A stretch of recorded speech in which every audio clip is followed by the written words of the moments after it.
So, he's finally done it. My fellow Americans, this is Liberation Day.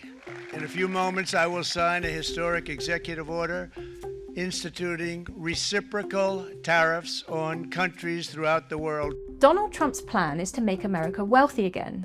He wants to return to the late 19th century when America had no income tax and state spending was funded by tariff revenue instead. The problem is that this is a fantasy.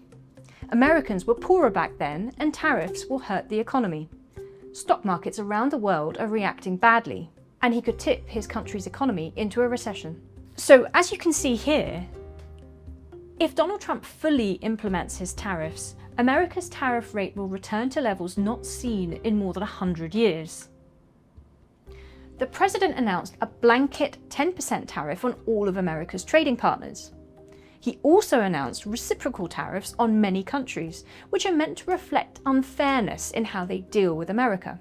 These reciprocal tariffs are based on arbitrary and spurious calculations. They assume that any trade deficit that America runs with a trading partner is unfair, when in fact, American consumers benefit hugely from trade. According to the calculations, the EU would get a reciprocal charge of 20%, China 34%, and Vietnam 46%. And these tariff rates explain why a company like Apple has suffered in the stock market ever since the announcement. Apple does a lot of its production in China and some in Vietnam.